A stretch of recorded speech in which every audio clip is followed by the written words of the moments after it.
ꯑꯍꯥꯟꯕ ꯃꯛꯇꯗ ꯃꯇꯝꯒꯤ ꯃꯅꯤꯄꯨꯔꯤ ꯋꯥꯔꯤ ꯌꯨꯇ꯭ꯌꯨꯕ ꯆꯦꯅꯦꯜ ꯑꯁꯤꯕꯨ ꯇꯥꯕꯤꯔꯤꯕ ꯃꯌꯥꯝ ꯄꯨꯝꯅꯃꯛꯄꯨ ꯇꯔꯥꯝꯅ ꯑꯣꯛꯆꯔꯤ꯫ ꯁꯟꯗꯦ ꯈꯨꯗꯤꯡꯒꯤ ꯁꯟꯗꯣꯛꯆꯕ ꯁ꯭ꯄꯦꯁꯤꯌꯦꯜ ꯁꯣꯔꯠ ꯁ꯭ꯇꯣꯔꯤ ꯉꯁꯤꯁꯨ ꯑꯃꯨꯛ ꯄꯨꯗꯨꯅ ꯂꯥꯛꯆꯔꯦ꯫ ꯋꯥꯔꯤ ꯑꯁꯤꯒꯤ ꯃꯃꯤꯡꯅ ꯑꯩꯕꯨ ꯌꯨꯝ ꯄꯥꯟꯈꯤꯗ꯭ꯔꯣ꯫ ꯋꯥꯔꯤ ꯑꯁꯤꯕꯨ ꯏꯕꯤꯔꯛꯄꯤ ꯕꯤꯅꯤꯇꯥ ꯂꯧꯔꯦꯝꯕꯝ꯫ ꯃꯌꯥꯝ ꯄꯨꯟꯅ ꯇꯥꯃꯤꯟꯅꯔꯁꯤ꯫ ꯃꯊꯧ ꯆꯤꯟꯕ ꯀꯣꯔꯧꯁꯨ ꯀꯅꯥꯕꯨꯁꯨ ꯉꯥꯏꯔꯝꯕ ꯇꯧꯗꯅ ꯍꯟꯅ ꯌꯦꯡꯂꯝꯗ ꯃꯌꯨꯝ ꯌꯧꯅꯕ ꯍꯟꯈ꯭ꯔꯦ꯫ ꯃꯍꯥꯛꯀ ꯂꯣꯏꯅꯅ ꯄꯨꯈꯤ ꯃꯥꯂꯦꯝꯁꯤꯕꯨ ꯁꯤꯟꯕ ꯊꯨꯡꯅ ꯉꯥꯜꯍꯜꯂꯝꯕ ꯃꯉꯥꯜ ꯀꯧꯕꯤ ꯃꯍꯥꯛꯁꯨ꯫ ꯃꯥꯂꯦꯝ ꯄꯨꯝꯕ ꯑꯃꯝꯕꯅ ꯀꯨꯞꯁꯤꯟꯈ꯭ꯔꯦ꯫ ꯀꯣꯔꯧ ꯃꯍꯥꯛꯅ ꯄꯨꯗꯨꯅ ꯆꯠꯈꯤꯕ ꯃꯉꯥꯜꯅ ꯃꯝꯁꯤꯜꯍꯜꯂꯝꯃꯕ ꯃꯝꯂꯕ ꯃꯥꯂꯦꯝ ꯑꯁꯤꯕꯨ ꯉꯥꯜꯍꯜꯂꯒꯦ ꯃꯇꯥꯒꯨꯝ ꯅꯣꯡꯗꯣꯜ ꯊꯛꯇ ꯊꯣꯔꯛꯂꯦ ꯄꯨꯛꯅꯤꯡ ꯍꯨꯅ ꯅꯤꯡꯊꯤꯖꯕꯤ ꯊꯥꯖ꯫ ꯉꯁꯤꯗꯤ ꯃꯄꯨꯡ ꯐꯥꯔꯦ 14ꯒꯤ ꯊꯥ ꯆꯃꯥꯁꯨ꯫ ꯃꯍꯥꯛꯀꯤ ꯏꯪ ꯏꯪ ꯂꯥꯎꯕ ꯃꯇꯧꯅ ꯆꯣꯛꯊꯔꯕ ꯍꯛꯆꯥꯡꯕꯨ ꯇꯦꯛꯈꯠꯍꯟꯕꯤꯔꯤ꯫ ꯋꯥꯈꯜꯗ ꯐꯨꯝꯕꯪꯅꯔꯕꯁꯤꯡꯕꯨ ꯑꯋꯥꯕꯒꯤ ꯏꯄꯥꯛꯇꯒꯤ ꯈꯨꯠ ꯄꯥꯏꯗꯨꯅ ꯆꯤꯡꯈꯠꯄꯤꯔꯤ꯫ ꯄꯨꯛꯅꯤꯡ ꯍꯛꯆꯥꯡ ꯋꯥꯈꯜ ꯄꯨꯝꯅꯃꯛ ꯏꯪꯊꯔꯛꯄꯒꯨꯝ ꯇꯧꯏ꯫ ꯃꯩꯆꯥꯛ ꯐꯪꯂꯕꯤ ꯀꯌꯥꯒꯤ ꯋꯥꯇꯥꯅꯐꯝꯅꯤ꯫ ꯐꯣꯡꯗꯣꯛꯄ ꯉꯝꯗꯕ ꯋꯥꯔꯤ ꯀꯌꯥꯒꯤ ꯄꯥꯎꯗꯝꯅꯐꯝꯅꯤ ꯃꯍꯥꯛꯇꯤ꯫ ꯄꯨꯝꯅꯃꯛꯀꯤ ꯃꯔꯨꯞꯅꯤ ꯊꯥꯖ ꯃꯍꯥꯛꯅ꯫ ꯂꯥꯞꯇꯛꯅ ꯇꯥꯔꯤ ꯇꯥꯟꯊꯥ ꯅꯥꯏꯕ ꯈꯣꯟꯖꯦꯜꯗ ꯐꯤꯁꯥꯀꯣꯟꯒꯤ ꯃꯈꯣꯜ꯫ ꯅꯤꯡꯁꯤꯡꯂꯛꯏ ꯃꯇꯝꯗꯣ꯫ ꯑꯩꯒꯤ ꯁꯣꯜꯂꯕꯤ ꯏꯃꯥꯅ ꯃꯁꯥ ꯃꯎ ꯐꯔꯤꯉꯩ ꯊꯦꯡꯂꯕ ꯃꯇꯝ ꯐꯥꯎꯕ ꯐꯤ ꯁꯥꯗꯨꯅ ꯊꯕꯛ ꯆꯠꯈꯤꯕ ꯑꯩꯒꯤ ꯄꯥꯕꯨꯡꯕꯨ ꯍꯜꯂꯛꯄ ꯉꯥꯏꯈꯤꯕ꯫ ꯄꯥꯕꯨꯡꯕꯨ ꯍꯜꯂꯛꯄ ꯉꯥꯏꯕꯗꯨ ꯅꯤꯡꯉꯥꯏ ꯆꯥꯎꯕꯤ ꯑꯩꯁꯨ ꯌꯥꯎꯔꯤ꯫ ꯆꯥꯛ ꯆꯥꯊꯣꯛꯅꯕ ꯀꯌꯥꯔꯛꯅꯤ ꯏꯃꯥꯅ ꯑꯩꯕꯨ ꯊꯦꯝꯕ꯫ ꯑꯗꯨꯕꯨ ꯄꯥꯕꯨꯡ ꯍꯜꯂꯛꯇ꯭ꯔꯤꯈꯩ ꯆꯥꯔꯣꯏ ꯍꯥꯏꯅ ꯁꯤꯈꯥꯡ ꯈꯥꯡꯗꯨꯅ ꯑꯩꯅ ꯉꯝꯈꯤꯕꯅꯤ ꯏꯃꯥꯗꯒꯤ꯫ ꯏꯃꯥꯒꯤ ꯐꯤꯁꯥꯀꯣꯟꯒꯤ ꯐꯥꯟ ꯃꯊꯛꯇꯨꯗ ꯈꯣꯡ ꯌꯥꯟꯊꯗꯨꯅ ꯐꯝꯗꯨꯅ ꯁꯥꯟꯅꯖꯩ꯫ ꯏꯃꯥꯒꯤ ꯐꯤꯁꯥꯀꯣꯜꯒꯤ ꯃꯈꯣꯜ ꯃꯔꯛꯇ ꯇꯥꯔꯛꯈꯤꯕ ꯄꯥꯕꯨꯡꯒꯤ ꯁꯥꯏꯀꯜꯒꯤ ꯃꯟꯗꯤꯂꯥ ꯃꯈꯣꯟꯗꯨꯗ ꯄꯥꯕꯨꯡ ꯂꯥꯛꯑꯦ ꯍꯥꯏꯅ ꯍꯔꯥꯎꯅ ꯂꯥꯎꯗꯨꯅ ꯑꯩꯅ ꯆꯦꯟꯁꯤꯜꯂꯤ꯫ ꯑꯗꯨꯒ ꯍꯪꯉꯤ, ꯄꯥꯕꯨꯡ ꯑꯩꯒꯤ ꯆꯣꯀ꯭ꯂꯦꯠꯇꯤ? ꯁꯥꯏꯀꯜꯗꯒꯤ ꯀꯨꯝꯊꯗꯨꯅ ꯂꯛꯅꯔꯛꯏ ꯄꯥꯕꯨꯡꯅ, ꯍꯩꯃꯥ ꯀꯥꯎꯔꯦꯅꯦꯍꯦ ꯆꯣꯀ꯭ꯂꯦꯠ꯫ ꯄꯥꯕꯨꯡꯒꯤ ꯋꯥꯍꯩꯗꯨꯗ ꯑꯩꯅ ꯄꯦꯔꯤ ꯄꯦꯔꯤ ꯇꯧꯔꯒ ꯄꯩꯊꯣꯛꯈꯤꯕꯒ ꯄꯥꯕꯨꯡꯅ ꯑꯩꯕꯨ ꯄꯝꯈꯠꯄꯤꯗꯨꯅ ꯃꯥꯒꯤ ꯐꯨꯔꯤꯠ ꯈꯥꯎꯗꯒꯤ ꯆꯣꯀ꯭ꯂꯦꯠ ꯑꯃ ꯁꯠꯇꯣꯛꯂꯒ ꯄꯤꯔꯛꯏ꯫ ꯑꯩꯅ ꯍꯔꯥꯎꯅ ꯄꯥꯕꯨꯡꯗꯒꯤ ꯆꯣꯀ꯭ꯂꯦꯠꯇꯨ ꯂꯧꯗꯨꯅ ꯄꯝꯅ ꯄꯝꯅ ꯐꯟ ꯐꯟ ꯆꯣꯡꯉꯤ꯫ ꯑꯩꯒꯤ ꯃꯇꯧꯗꯨ ꯏꯃꯥꯒ ꯄꯥꯕꯨꯡꯒ ꯅꯣꯛꯇꯨꯅ ꯌꯦꯡꯖꯩ꯫ ꯊꯕꯛ ꯍꯜꯂꯛꯄ ꯃꯇꯝꯗ ꯑꯩꯒꯤ ꯆꯣꯀ꯭ꯂꯦꯠ ꯂꯩꯔꯛꯇꯕ ꯅꯨꯃꯤꯠ ꯑꯃꯗꯗꯤ ꯑꯩꯒꯤ ꯅꯤꯡꯉꯥꯏꯗ ꯑꯍꯤꯡꯗ ꯗꯨꯀꯥꯟ ꯍꯥꯡꯕ ꯀꯣꯏꯆꯦꯟ ꯆꯦꯟꯅꯩ꯫ ꯄꯥꯕꯨꯡꯅ ꯏꯃꯥꯗ ꯍꯥꯏ, ꯁꯈꯤ ꯅꯆꯥꯁꯤ ꯂꯥꯏꯔꯣꯏꯗꯧꯔꯤꯍꯦ ꯊꯅꯥꯎ ꯍꯦꯟꯁꯤꯀꯣ꯫ ꯏꯃꯥꯅ ꯑꯃꯨꯛ ꯈꯨꯝꯃꯤ, ꯃꯣꯏ ꯄꯥꯕꯨꯡ ꯃꯗꯨ ꯌꯥꯔꯣꯏ ꯏꯆꯥꯗꯤ ꯗꯣꯛꯇꯔ ꯑꯣꯏꯍꯟꯅꯤ꯫ ꯑꯗꯨꯒ ꯑꯩꯉꯣꯟꯗ ꯑꯣꯟꯁꯤꯜꯂꯒ ꯏꯃꯥꯅ ꯍꯪꯉꯛꯏ, ꯗꯣꯛꯇꯔ ꯑꯣꯏꯅꯤꯡꯗ꯭ꯔꯣ ꯏꯆꯥ ꯊꯣꯏꯕꯤ ꯅꯪꯕꯣ? ꯏꯃꯥꯅ ꯍꯪꯂꯛꯂꯤꯕ ꯋꯥꯍꯪꯗꯨꯒꯤ ꯄꯥꯎꯈꯨꯝ ꯑꯣꯏꯅ ꯑꯩꯅ ꯇꯦꯟꯇꯛꯅ ꯈꯨꯝꯃꯤ, ꯑꯣꯏꯅꯤꯡꯗꯦ ꯑꯣꯖꯥ ꯑꯣꯏꯔꯝꯃꯤ ꯐꯨꯗꯣꯏꯅꯤ꯫ ꯑꯩꯒꯤ ꯋꯥꯍꯩꯗꯨ ꯇꯥꯕꯗ ꯏꯃꯥꯒ ꯄꯥꯕꯨꯡꯒ ꯋꯥ ꯋꯥ ꯅꯣꯛꯏ꯫ ꯑꯋꯥꯕ ꯍꯥꯏꯕꯗꯨ ꯈꯪꯍꯟꯗꯅ ꯑꯩꯕꯨ ꯌꯣꯛꯄꯤꯔꯛꯈꯤ꯫ ꯃꯇꯝꯗꯨꯅ ꯑꯩꯒꯤ ꯄꯨꯟꯁꯤꯒꯤ ꯈ꯭ꯋꯥꯏꯗꯒꯤ ꯅꯨꯡꯉꯥꯏꯕ ꯃꯤꯀꯨꯞꯅꯤ꯫ ꯑꯗꯨꯕꯨ ꯉꯁꯤꯗꯤ ꯄꯥꯕꯨꯡ ꯑꯩꯈꯣꯏꯒꯤ ꯅꯥꯛꯇꯒꯤ ꯂꯥꯞꯅ ꯆꯠꯈ꯭ꯔꯦ꯫ ꯏꯃꯥ ꯏꯆꯥꯕꯨ ꯍꯨꯟꯗꯣꯛꯂꯝꯗꯨꯅ ꯄꯥꯕꯨꯡ ꯆꯠꯈ꯭ꯔꯦ꯫ ꯃꯆꯥ ꯑꯩꯒꯤ ꯅꯤꯡꯉꯥꯏꯗ ꯈꯥꯡꯕ ꯉꯝꯗ꯭ꯔꯕ ꯃꯥꯜꯂꯤ꯫ ꯂꯩꯍꯧꯔꯤ ꯑꯩꯗꯤ ꯑꯩꯒꯤ ꯁꯣꯜꯂꯕꯤ ꯏꯃꯥꯁꯤꯒ ꯂꯣꯏꯅꯅ꯫ ꯇꯟꯖꯥꯗꯨꯗ ꯑꯩꯒꯤ ナꯀꯟꯗ ꯂꯩꯔꯤꯕ ꯐꯣꯟꯗꯨ ꯃꯦꯁꯦꯖ ꯂꯥꯛꯄꯒꯤ ꯅꯣꯇꯤꯐꯤꯀꯦꯁꯟꯒꯤ ꯃꯈꯣꯜ ꯇꯥꯔꯛꯏ꯫ ꯐꯣꯟꯗꯨ ꯍꯩꯅꯤꯡꯗꯅ ꯇꯞꯅ ꯂꯧꯈꯠꯇꯨꯅ ꯌꯦꯡꯉꯤ꯫ ꯏꯅꯦꯗꯒꯤꯅꯤ ꯑꯩ ꯈꯪꯉꯤ, ꯃꯥꯅ ꯊꯥꯔꯛꯑꯝꯒꯗꯕꯗꯨꯁꯨ ꯈꯪꯉꯤ꯫ ꯑꯗꯨꯕꯨ ꯍꯥꯡꯗꯣꯛꯇꯨꯅ ꯀꯔꯤꯅꯣ ꯍꯥꯏꯅ ꯌꯦꯡꯅꯕ ꯍꯣꯠꯅꯩ꯫ ꯃꯁꯥ ꯅꯥꯟꯕ ꯀꯣꯠ ꯂꯤꯠꯄ ꯅꯨꯄꯥ ꯑꯃꯒꯤ ꯐꯣꯇꯣ ꯑꯣꯏꯔꯝꯒꯅꯤ ꯍꯥꯏꯕꯗꯤ ꯊꯥꯖꯩ꯫ ꯍꯥꯏꯕꯒ ꯇꯧꯕꯒ ꯑꯣꯏꯔꯝꯃꯤ꯫ ꯃꯈꯥꯗꯅ ꯏꯔꯤ ꯃꯃꯤꯡꯒ ꯀꯣꯟꯅꯅ ꯂꯩꯐꯝ ꯑꯃꯗꯤ ꯁꯤꯟꯐꯝ, ꯑꯗꯨꯒ ꯑꯀꯨꯞꯄ ꯋꯥꯔꯣꯜ ꯈꯔꯒꯁꯨ ꯏꯔꯝꯃꯤ꯫ ꯑꯗꯨꯒ ꯑꯃꯨꯛꯁꯨ ꯍꯥꯏꯔꯤ, ꯏꯕꯦꯝꯃ ꯁꯤꯃꯗꯤ ꯌꯥꯝ ꯐꯔꯕꯅꯤ ꯌꯦꯡꯉꯨ, ꯃꯔꯩ ꯇꯧꯔꯅꯨ ꯍꯥꯏꯅꯕ ꯂꯥꯛꯍꯜꯂꯗꯧꯅꯤꯀꯣ꯫ ꯑꯃꯨꯛꯁꯨ ꯍꯥꯏꯔꯤ, ꯅꯃꯥꯒꯤꯁꯨ ꯈꯜꯂꯨ ꯏꯕꯦꯝꯃ꯫ ꯃꯤꯀꯨꯞꯇꯨꯗ ꯏꯃꯥꯅ ꯑꯩꯉꯣꯟꯗ ꯇꯠꯇꯅ ꯍꯥꯏꯕ ꯋꯥꯍꯩꯗꯨ ꯀꯣꯛꯇ ꯑꯃꯨꯛ ꯅꯤꯡꯁꯤꯡꯂꯛꯏ, ꯊꯣꯏꯕꯤ ꯏꯃꯥꯅ ꯂꯩꯔꯤꯉꯩꯁꯤꯗ ꯏꯆꯥꯒꯤ ꯃꯐꯝ ꯆꯥꯕ ꯑꯃ ꯈꯪꯅꯤꯡꯉꯤꯅꯦ꯫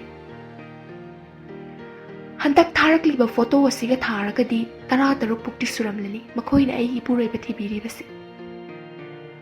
Fanadi wajaraklabani makoisu aina chahi 19 surakpa duwaidagi horaklabani thiba. Chahi mari suzilakle aina pamde haina makoigi wayai thorakpana. Khangdabadi natte aisu. Nungshiba masak khangdabisu natte ai. Adubu oiriba fifamsida aina karamna ikhong asi thangdoktuna chatkani. Ima sonbisina kanani yengsinbigani. Aikhoigi damak pambong tingbinaba ibung ikpwa kanasu lekte. Aikhoigi ngaklawaigataba pabungsu lap na chatkre. Numito ningsingli. Aigi imagi anabasi kanana hawanki karamna kamdawna oihenki. Aduga aibuna mapalay sa daba macha kamdawna oikiba. Nungtigi thenglasu thengna halakpa pabungdo ima ibani na ngairi. Ima na fisari. Ima gi tanthana iba fisa kon gi tanduda ai sulairik pari. Ai matamdu class 7 tamle. Adubu pabung yaudana ngasi su chak chadri. Pabung do numitumadi hanagum halakpa kauba leite. Pung thengzilaklaba phauba lakhide. Ima na phone tawrabasu pairakpa kauba leite. Ima adu pakhatli haiba ai khangi. Adubu aigi damak akiba pumba lotsinduna khumzinduna halakani haina machinda tapna soli. Fana thengla fawba halakte. Thengjillaklaga michik mirau kol taraktraba matamduda babungi gari thaujalakpagi makhol tarai. Magi gari machadugi maningda firung firang khumbi kanagumbi ama suloinarakhi. Ai swai lauki. Imasu babungda kauge haina kathoklam chinbaldu khumsinki. Aduga ngakna yengduna le. Ai su babungi nakta pak hek naksin na changsin magamde. Sakhangda binupiduda muk yengi, imada muk munna yengi, babungda so muk yengi. Oiriba fibamdu ai loksin bada yamna wana thoi. Babungna nupidugi makuto samduna changlai, aduga imada onsinduna. Sakhi nanaw nupise pusallo. Ima adu wa macheda ma faungangde uchukum lengdana leptuna le. Ima gi mawongduda babungna mu thenge changlase hayeng phajana wari sarasi law haina ima da hai. Aina babung da hangi. Babung kanano ma bo? Babung na khumlai. Mama chane. Babung gi wahi duda aina pikup ama phawa panthana na haidokloi. Ai gi mama lai risidi. Tanja aduda sakhangda biduna. Tamo, aina si thokani saloi si haidro, halasi lao ada. Wahi si hairaga babung muchingi. Tanja aduda mangduna lairamba imada aina kappaga. Ima, babung si pukhidore amta khamo. Imagi masadu nomu bada imadu laimaida lekthaki. Babung du imagi nakta changsin basu taude leptuna dumaklai. Aina imabu kauduna kapchaki. Numittuda imagi thazaba pumba mangki. Asa pumba ningkaiki. Magi thamoisu machet tana kaiki. Babung dedum chatkre nupiduna chingduna. Aikhoi bu kana lektrabagum hundoklami kari suhandana. Numit kharani imadu haugatpa ngamda lekhi. Adubu macha aigidama khanduna haugattuna thabak suba hauki.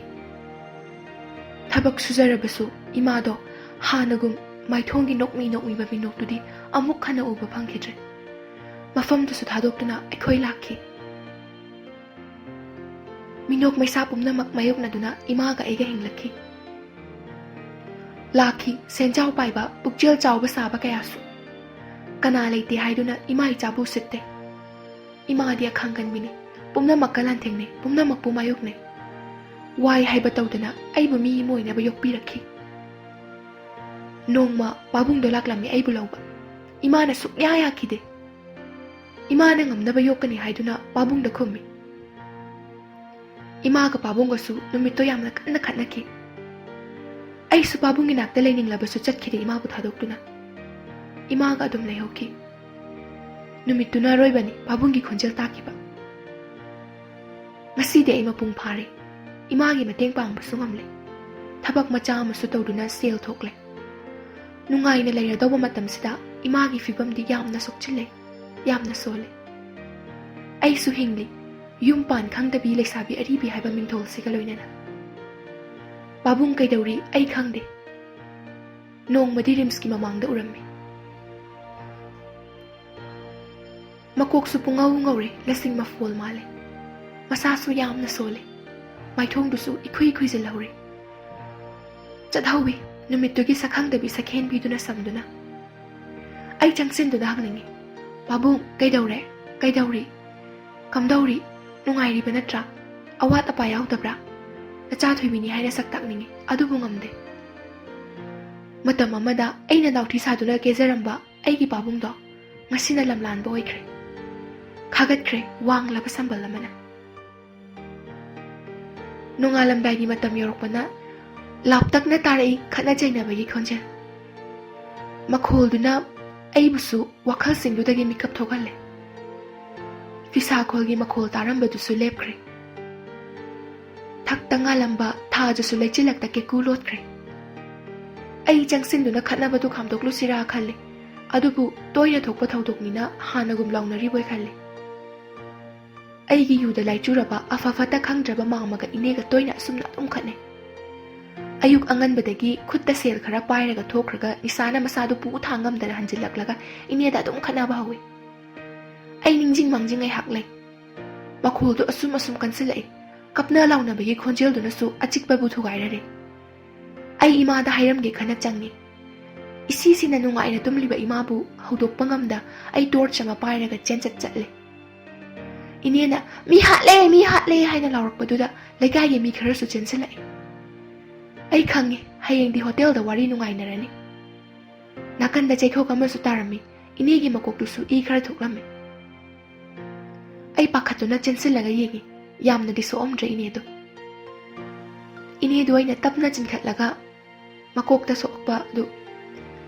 Inedo aina tapna chinkhatlaga makoki asokpa du benet ama pairaga napi. Mamasu mayam changduna faraga thamkre. Aina inedu aikhoida tumlurasi haina haibani. Adubu inena kaisok toroi haiduna adum leihore. Ai sukuina panthadre adum halak leyumda. Halakpagi lambida wari ama ningsinglaktuna khangnok noktokluri. Karomdagi paisilakliba wari no khangde. Ningsinglai thainagi ahal lamana engonda hairambado. Lairik kana pau thabak ama tawraga phaba nupa phangnaba. Inedu nurse ni. Adubu lanaigi oibanina yum panbadagi adum tokthokre. Mama dusu aza oiramini. Adubu hojikna yurai chuduna leire. Yu ngauba singi oja oira leire. Macha nupa ama leiri dusu lairik ningthi nungaina tamdrabane. Makhoi yumban si mathonga macha drabane. Thokliba thaudok mayam siga itmangduriba kumhai mayam siga sidabu aibu amugyum Pankhidro. Aibu karamba sa amagi tamak asuk nungaiba punsi ase thadokduna anauba kumhai amagi chatkedoino. Yum pandrabadi hingba iya yadrabro. Wahang mayam si hangnangna ayum yawrakle.